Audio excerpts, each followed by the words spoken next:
stuff down, you know. We got dinner earlier.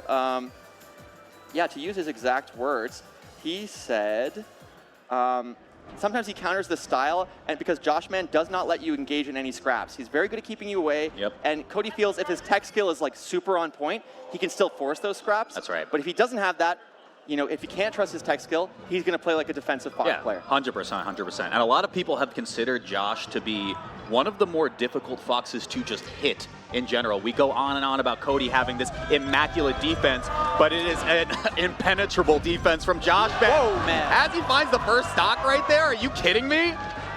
Another thing that I do want to touch on as well is that, you know, Cody is the #1 player now, and for so many different reasons, that means that so many people are looking for the upset against him. That's right. And it's a different experience when you are the #1 player, because, you know, the target is on your back. Everyone here is kind of just hoping to see upsets, and because of that, he's had to kind of change his relationship with the game a bit. Yes. He was telling me, you know, like, I have to, you know, maybe not engage with certain sides of the community, kind of keep the mentality kind of off of Reddit or what have you. Oh, he had to read right, but it doesn't even matter. Oh my God, okay, go on. Tell me about his mental radar, but just take a second. We can't even talk about the mentality because already Joshman up 2 stocks. But, you know, this is a kind of why you need to fall back on stuff like that. You need to stay composed, but he has no time to do that. Yeah. The tech chase continues. Joshman laying on the pressure thick, man, not letting Cody a second to breathe in this first game. He will find the first stock right there, but it is a huge deficit out the gate.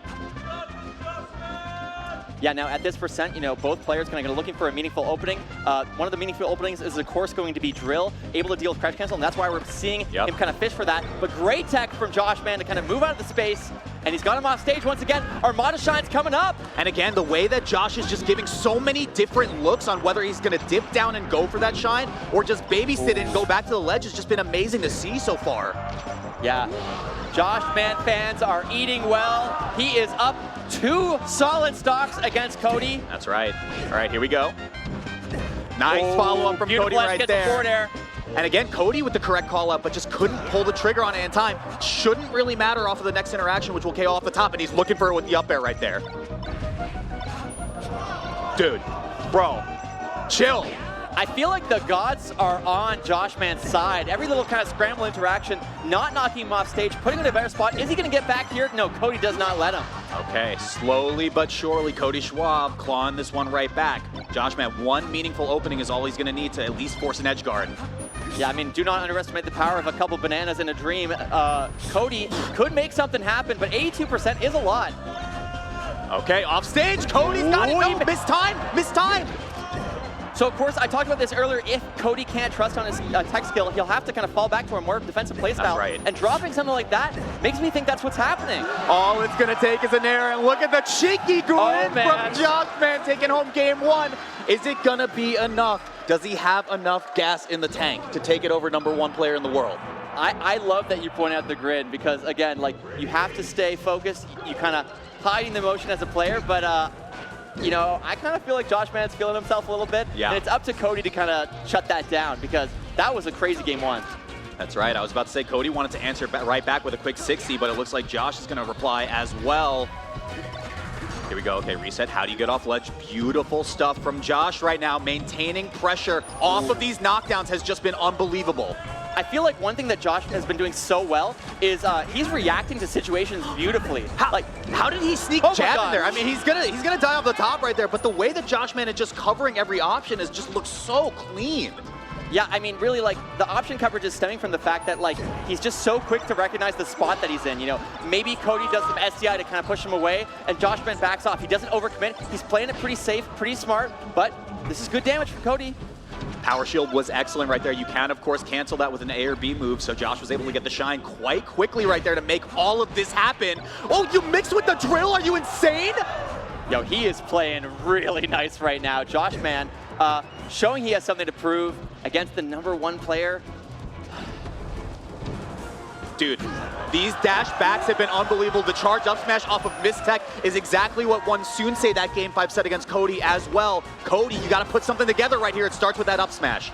Yeah, I can see the head tilt from Joshman. Amazed that Cody was able to kind of play around that light shield. Typically a very good defensive option. And he's going to keep this edge guard going. We're right back to even. One more, yeah. exactly even as we go a minute and a half into this game. But again, Joshman with the knockdown on the platform. Like, this is what I'm talking about. Cody had perfect defensive SDI there, and somehow Joshman still got 50%, keeping it going, throwing him off stage. Go for the back air, doesn't quite get it yet. Reverse hit Great on that spot back air, dodge. otherwise that was surely a kill for Joshman. But it doesn't even matter when he's applying so much pressure against Cody. This is the best player in the world. Again, you know, Joshman saying, not today, it isn't. I'm playing so well. Okay, just should be a relatively easy edge guard. Yep. Really like the awareness on the nair. One more back air to do it. This should be roll up again. Same, second burst, same as the first for that last stock. Can Cody get on the board right here? He's speeding up a little bit. I saw the laser land right there. Wow, look at this, dude. The sharking is just unbelievable. Oh, big grab though. Goes for the up smash, keeping it going. Manages to tech in, kind of a risky position there, but forward air gets him out of it. Okay. Grab ledge. Okay, he Oh had my the right, gosh, I cannot believe he grabbed idea. All right. Last Great stock up air. right here. Joshman really good at mixing up the timing of up air and the sides that he's hitting, so it's hard to get that SCI. Doing the normal get up, but still somehow alive. Okay, high angle, yeah, Great gets edge the cancel. edge cancel as well. But he is got to break the 0 CC, and he's not able to do it. Not going to be able to do it. I do like the way that Josh has been resetting on ledge, though. It's really nice. Just know, like, keep as much gallant as you can coming into these ledge dashes. Make sure you're clean and crispy on it every single time. He's sticking to the game plan, man. I mean, we're evened up on this, but Josh is just looking real nice. I mean, I want to pull it from his sweater. Never stop hustling. He is not stopping, man. Like, so many of the conversions have been good. I feel like he's really, really playing it safe when he needs to, but pushing when he is in the right spot to do so. And this is another great example of that. Just a little late on the regrab there, but still playing really well. And of course, the name, wow, what a call out from Cody right there. But the name of the game is the knockdowns right there. You can get it off a shine. You can get it off an up smash hard read as well. Grab the ledge right there. Why not? Oh. Just go for it. What a trick shot from Josh. Love the reference there, Walt. Yeah, already this is a great lead. Like how Cody's playing off the platforms here. And That's stuck, though. Yeah. Joshman not along, though. Not letting it kind of get him down. And both players just feeling each other out. Misses the wave land back slightly. Doesn't get punished for it too hard. Yeah, just either player looking for a big opening, and this is going to be that opening from Cody. Great Went for an shine. early, yeah, lost jump in the middle of that as well. Was talking about, of course, Josh being one of the foxes that a lot of people consider one that's really, really difficult to hit, but Cody is finding his spots immaculately so far. Wow, look at that. Okay, he's still covering it, gets the dash back up. That's right, that's right. The crowd's we are coming back alive to for even Joshy. again. Okay, huge knockdown right there. Platform wasn't going to do Josh any favors, but Josh coming down with the drill. Great awareness from Cody to know that he can hold down there. And that was one of the first times we saw Josh introduce the Thunders in there as well. Didn't want to go for double jab, but the SDI from Cody was just so clean to get out of that now. Also looking for the edge guard too, but not going to cross the finish line on it. Yeah, Cody really starting to clean up his play, and it's been tough for Joshman to counter that. I feel like just certain positions, he's playing them really smart. He's not rushing to escape a disadvantage, and it's working out beautifully. Holding center as well. Oh, no. That's not what he wanted. No way was that Phantom hit intentional. on the shield poke? Are you serious? Okay. Okay, reaching as well. Dash. Ah, okay, Fox thing's happening. Yeah, and the platform's making it a little bit tricky. Gets the slide off though. Great ledge dash. Dude, the way that Joshman has been introducing these baby dash dances to just barely get out of range of what Cody wants to present and hit a button is just so clean right now. We're keeping it at one stock. Cody with the knockdown now. What a crazy up smash from Cody. Just a complete call out. Gets 66% from it. And now Joshman's in the corner again. Big drill. This is huge. Joshman, you got to take it all the way. Goes for the Thunders, but isn't able to convert. I love the slide off, but Tried to rare miss regrab from Joshman. Yeah. He's even like, you can see he's frustrated by that. I'm confused about that shine too, but Joshman off stage now. What's going to be the recovery? The short. Brilliant so short. necessary. All right, this might be enough, but he gets back. Radar, what is this? Like, he's so hard to hit. He is And so we have a hard to knockdown. hit. Shine, He's coming up. jump right there. Josh calls it out. Such He waits good for it. awareness. Joshman might steal this game from Cody. Great shorten once again, though. The shorten in reply from Cody, but again, a shark in the water. It's just going to be the knockdown. You can see it on Cody's face. Look at him, man. Josh, disappointment, immeasurable. It felt like he had that one. That was like a check the disc moment, man. Joshman looking frustrated. I'm on a roller coaster of emotion as the TV goes out for Cody. Yeah, wow, like the game got too hot, I guess, you know. Definitely an interesting match. I love Cody just looking at the camera. But this gives us a time to like sort of kind of slow down, talk about what we've been seeing so far. Cody's pop-off has destroyed Melee for the people at home. Man, you know, he needs to hire a consultant, maybe consult HBox on how to do an appropriate pop-off. You know, you can't be breaking setups there, Cody, but... Yeah, the work is no longer being done on this right setup over here, but we do have a minute to talk about what we've been seeing, like you said. Josh is very hard to hit. Even though Cody's up 2-1 right now coming into this set, Josh has made him work for it. Yeah, no, absolutely. And I think as the set has progressed, we've been starting to see Cody play better and better in the scramble. There are certain situations where in the first game, he was kind of quickly losing. Joshman kind of one step ahead. Not so much anymore. There have been a couple really good hard callouts from Cody. We've been seeing that kind of in the end of that game. He did a really, really great up smash where he just kind of totally knew what he was going for. There was that down tilt call out. So there's moments where Cody is adjusting. As the set continues, top players in general, especially the #1 player, that's one of their biggest strengths. They start to kind of get a feel for things. But Joshman, he's here for a reason. You know, it's far from over here. And he's tweeting right now. Is he tweeting? What are you tweeting? My God, the phone is out. He's posting something. Let him type away. Yeah, that's hard to say, but so we're still trying to get back online. And we do have... Yeah, so I think the way, and again, I've been just singing the praises of Joshman, right? You're up against the best player in the world, of course. You got to talk about it a little bit, but the way that Joshman is able to bob and weave and kind of get around all of Cody's offense right there, I'm thinking of one in particular, which I'm hoping we'll get a replay on at the end of this set, where he ledge dashes onto stage and then just does one mini dash dance, and it just gets barely out of range of Cody's up smash. He is so hard to hit. He is so unbelievably hard to hit, and he made Cody really think about what his follow-ups needed to be in games 2 and 3 to take those back. Absolutely. I think while we have some time, you know, I do want to touch on, again, kind of the headspace that Cody's in. You know, like I said earlier, we got dinner on Thursday. Cody was just kind of talking about, like, kind of how he's kind of putting things together life-wise. You know, he's recently moved to Michigan. He you know, shout outs to any Michigan people watching or at the event. He said, like, they're all so nice. You know, it's just, they're just like a really, really nice place to live. So that's great to see. I love, we're getting a little shot from Joshman taking a photo of Cody, so I love that. Oh, God. But, yeah, you know, just kind of, I think it's funny how stuff outside the game has such a big impact on stuff inside the game. Yeah. And right now, outside the game, Cody just really seems to be, like, in a good spot life-wise. So I think that is actually a really valuable asset when your back's against the wall, when you're kind of like feeling off, because you kind of have that to sort of ground you. And I think that mentality is what allowed him to have a crazy losers run at Big House. That's right. And potentially have a crazy losers run tonight. Cody Schwab, killer of CRTs, is what we get on the lower third right here. But yeah, you're absolutely right. And I mean, I think it's very great to see a player who has achieved the goals that he wanted to achieve and also say, my work here isn't done, but I know what I need to do and not get complacent is the big thing.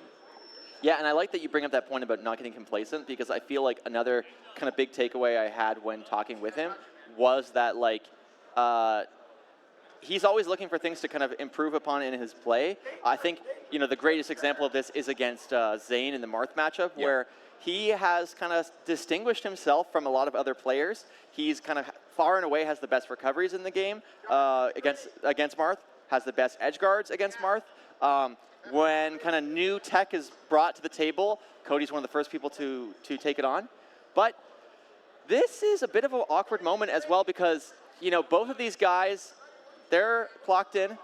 I mean, we're seeing it. You know, the momentum is a huge part of the game, and this isn't how you kind of want to have the set to go, but you know, when the pop-off is too strong, the pop-off is too strong. We've been there before, man.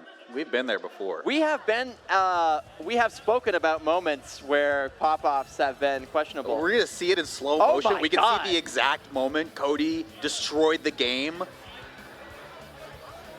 And the TV just goes out. You just see the light just go out right there. That's crazy. Again, hire a pop-off consultant, you know, figure out how to clean it up a little bit. My mind can't help but go to Josh was in this exact situation, I think, at either BC or Gommel a couple years ago. And it was the set versus Moki where the game broke during like the first game. And then we had to wait and do it all over again. So, I mean, the question of if the momentum's been stifled is for sure on the minds of everyone waiting for Game 4 to happen. And I like that you bring that up because as stupid as this is going to sound, being in a situation like that once before where you're starting a set, you're totally locked in, and then that's kind of like you snap out of it, it's broken, you're suddenly kind of back to reality. Having experience on how to kind of get back locked in is going to be so valuable, and that's something that Joshman right now is kind of at a bit more of a disadvantage of with less top 8 experience. That doesn't mean I don't think he can overcome it. He's already, you know, had a crazy upset yesterday versus Jmook. In a great position now, playing brilliantly, but you know, this is the thing. This is when this is kind of like you have to kind of get back in the headspace. And speaking of headspace too is another thing. I think we talk about Cody Schwab being one of these players that kind of ironically, I think like in the early days of Cody on his come up, of course he debuted in the top 100 around the 80s, like high 80s I want to say, or 84-ish, and obviously worked his way up to rank 1. A lot of the early narrative with him was what's going on with his mental? Does he tilt very easily? That's very true, actually. But, I mean, in the past couple of years, Cody has just been the king of unshakable mental overall. And I even talked to him about it right before. You know, of course, Sunsei was the one to upset him and knock him into losers. But I talked to him about that upset, and he's like, you know, the biggest thing is I'm not really even upset that I got outplayed. It's more that I let my mental go down for that. Actually, you know, you're talking about upsets. Another thing I do want to touch on with Cody is he was talking about how his perspective on any bracket is basically like if someone beats him, he wants to play them. If he has people that kind of are his biggest opponent, the toughest kind of wall ahead of him, that's the exact player he wants to match up against. He said, like, if people are rooting for me and they go, oh, I hope you dodge Zane, you totally have the wrong idea. You need to get kind of in his head where he's thinking, like, you know, I want to play Zane, and I want to beat him. 100%. And he said the same thing about Mango, too, of course, wanting was the projected matchup for top 24 that we were going to get. He said, I'm excited to play him. I really hope I do. But this is where we're at right now in the bracket. Again, kind of that's the type of mentality you have to be number one. You have to kind of be excited to face your kind of biggest demon, your biggest rival. I mean, that's, I think, what sort of separated him to keep with Fox, a character that, you know, at one point the hot topic was Marth versus Fox at 60-40. Cody kind of pushing against that narrative in a big way and finding optimizations that no one else did. Yeah, for sure. We are getting back, hopefully. I do see the TV on, at least, which is good. Here's a fun stat that I talked about. Prior to Collision as well, Cody was a player who lost a tournament, like as in didn't get first at a tournament for the first time since SmashCon 2023. So Collision was a tournament he didn't get first in. SmashCon 2023 was a tournament he didn't get first in. Everything else in between those two, he won. Everything else. That's some Armada stuff right there. Actually, you know, now that you point that out, I believe, and, you know, someone can correct me if I'm wrong, Cody is kind of either on track or exceeded Mewtwo King's kind of major wins at this point. So, you know, Mewtwo King, one of the gods of the game, one of the players that kind of people sort of just have this like legendary association with. Cody's there. Cody's right there with him. He's won so many events. He's looking to take so many more. So it should be good. It should be good. A win from losers here, I believe, would be his 10th major win all time. Which is just a crazy thing to think about, right? Of course, we are coming from the losers bracket, so it's a little bit of a tougher sell to get there. And he's got to get through Joshman first, right? We've been talking about him all day, too. Yeah, and again, like, there's a lot to say about both players. We've kind of been fixating a bit on Cody here because he is the man to beat. But they're just doing another hand warmer here. Hand warming again. Yeah. So. every once But in a yeah, while. on the topic of Joshman as well, because we have been singing the praises of Cody for a hot minute. Josh, Gommel 2022 was the set where he had defeated Cody, knocked him out of the tournament at 5th place. It was the highest placement for an Australian player ever. I think he finished that tournament at 4th, if I'm not mistaken. He's looking to meet that, of course. He's moved to the States now for a more permanent residence so that he can get quicker access to tournaments and not be all the way in Australia. Which is huge. It's exciting to see a player like him come up like this, especially when we got to really see the huge breakout event a couple years ago. Especially because, like, I was talking to him the other day, and he was saying to me that, like, you know, being where he is now, not only is it nice from a content perspective, you know, you're kind of surrounded by other creators, he's also surrounded by friends. You know, he's living with Slime. He said that's been really amazing. You know, like, that's gotta be funny. I'm sure Slime is watching this. I know he's restreaming it, and you know, so he's sitting there being like, "Let's go, Joshy." Well, you know, they're just having a good time. So, Joshman, I think, you know, we talked about kind of Cody's stable life situation. Feels like Joshman has that as well, and you know, kind of getting that kind of in the right spot, both in and outside of the game, is super important. Yeah, the other thing we didn't get to mention before the set even started, as they're still warming up, is Josh and Cody played at Collision, and Cody reversed 3-0'd Josh there. So they did go the full game 5 distance. This game 4 is not out of the realm of possibility right here, but we did have to take a short break before we get there. You can hear the crowd roaring in the background. Obviously, we're going back to game 4 at long last. Looking with the back throw there. Already kind of good momentum, but I like the fast fall to the ledge. Okay. There's so a down throw you far, mentioned as well.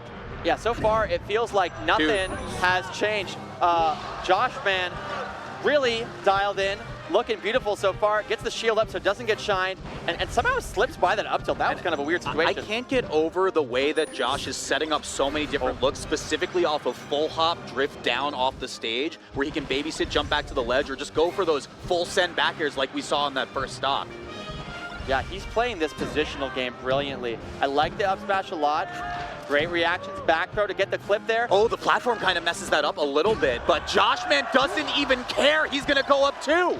Yeah, the first platform hurting him, with the second platform helping him. Gets an easy kill off the top. That might not have killed on the main ground, but Cody answering back, down a stock, but ooh, his move is looking very slick. Cody Schwab makes it around the invincibility right there, a little bit gummed up on the dash back. You find this opportunity, but wait a second. Okay, Joshman out of trouble, but for how long? Yeah, we almost saw like a bit of a variation of that kind of like get up attack edge guard you sometimes see from the ledge, but this case in a platform. Good shield from Joshman. Love the down tilt as well. Yeah, was scouting out a full illusion towards center right there, but Cody just totally on top of it. Wow, what a crazy mix right there. Kind of like presenting more stage back to Josh. One of the things I've noticed Josh has been doing is kind of rushing to center off of the ledge, but looking to see if either player calls that out, because off of the ledge dash, you know, even though you have the intangibility off the ledge dash, it's what you do right after that intangibility that can be so valuable. 100%, 100%. Got the shield poke, it looked like, on the second hit of that up air, which means Cody takes this one to the bank. Joshman landing on top platform, but here we go again. Shorten on the illusion. It is enough to keep him alive for now. Hard read right there. You could have just waited. Oh. You could have just waited, and he's going to kill you for it. Damn. Definitely the edge guards from Joshman have been super on point, but they've also been super like non-traditional. Yes. We haven't seen these kind of like typical back air, reset, you know, short hop downers, that kind of stuff. It's been a lot of hard call-outs, and that's beautiful to see. I got to point out the smile from Cody as he was able to take that last stock, get up attack. He's waiting. What an angle from Cody. That was the edge guard I was talking about. Great CC. Yeah, the way that he's using down tilt Raider, I'm so glad you pointed that out earlier. Okay, roll away once again. Cody's caught onto it at this point, but how does Joshman regain center? No! No! No! Not like this! After all that waiting, and that's how you're going to go out. Cody Schwab will take this one over Joshman 3-1, but that's not the way we wanted it to end. Not at all. I mean, I just unprompted screamed no at the screen. So it saddens me to see that, but also you have to commend Cody for just sticking to the mentality, keeping it together. For sure. Let's give it up for Joshman, of course, making it to 7th place. But I don't even think we're on the house right now, so no one could hear me say that. But Joshman, 7th place. Cody will be advancing further in bracket. Of course, he was projected to play against Mango in top 24 winner's side, so he's got his work cut out for him. Let's check out some of these replays right now. Yeah, so this is exactly what I wanted to talk about, and I was honestly really hoping we'd get a KM5 for it, because the way that Josh is just making all of his edgeguard decision trees so ambiguous off of full hop, and then he chooses where he wants to drift. Does he want to drift off the stage and just go send out an aerial like we saw in that last game 4, or does he want to go back to the ledge and grab and try to steal it away? Or he could just drift in towards the stage and call out just a hard commit. Like we just saw. Yeah. Yeah, I think honestly, like, it can't really be overstated just how difficult it is to edgeguard Fox. There was the pop-off that broke the world. It broke the world. But, yeah, I don't know. Like, he really looked polished. Again, it is a shame that he wasn't able to close it out. But you are playing against the best player in the world. You know, blame Sunsei for being in this spot to begin with, you know, so. Thank you to Sunsei for making this bracket possible. But, yeah. Good stuff, of course, to Cody advancing further into this bracket. He will have his work cut out for him, though. I believe it's the loser of our first winner's set, if I'm not mistaken, which is Zane Mango? No. Or Amsa Mango? Or Amsa... I think it's Amsa, oh my God. Yeah, it's Amsa Mango. Yeah. And then there's H-Box Zane. The loser of Amsa Mango is who Cody plays? Yes. So Amsa or Mango will be his next opponent. We're going to get a winner's side set coming up in just a second. Our winner's side of this top 8 is Mango Amsa, like we said before, and Zane Hungry Box. I don't know which one we're going to get first, and I think we're also probably going to get some words from Blur in just a moment, but what are you thinking about this so far? Yeah, I'm thinking we're getting, from what I recall, Mango first. And I think there's a lot to say about Mango. He has one of the most interesting narratives in the event, in that, you know, Mango has seen it all, he's done it all. He's been the champion, he's the greatest player of all time. And at a certain point, the challenge you run is not how to be a champion, it's how to stay a champion after you've kind of done everything. Yeah. And one of the things that I respect so much and find so exciting is Mango has been very open about how he's like seeing a sports therapist. He's done these videos with KJH, Spacey Jam, which I told him I love Sick Spacey name. Jam, and he said everybody loves Spacey Jam. People can't get enough of Spacey Jam. So check that out if you haven't already. And in those calls, he's just sort of been talking about some of the stuff he's taken away from that sports therapist experience. Yeah. You know, he said, I had to kind of accept that I'm not that good versus Sheik, and my ego didn't want to let me to do that. But through this experience, I accept it, and now I'm grinding it hard. And they're already going on to stage as we talk about this. We are on going top onto of that, the stage. He said, you know, like, they're just small changes. You know, he's talking to KJH about how he's looking more at his opponent as opposed to the space in between the opponent. Yes. He's respecting more of Sheik's options, but Sheik isn't his opponent right now. It's Yoshi and Amsa. Yeah, this is a crazy one, right? So we talk about, you know, the mentality of Mango coming into this. It's awesome to see. Amsa, the hero of Vancouver, returning back to his roots for just a moment right here. Amsa and Mango haven't played in a hot minute. They haven't. The last time they played was off-season 2. I know people were saying, yeah, you know, Mute City, Mickey Mouse a little bit, but they played on all legit stages for that best-of-5 set. That one went 5 games, and the previous set they played in 2023 at Tipped Off 14 also went 5 games, both in favor of Mango. Yes, absolutely. I spoke with Amsa earlier. We were talking about this prior to the bracket starting. Love these two photos. Just the duality of like Amsa's vibes versus Mango's vibes. Just the what's up, BC. But I was talking with Amsa, and he kind of had a little funny comment where I was like, you know, is there anyone you want to play, anyone you want to see do well? And he said, you know, me, Mango, me, H-Box,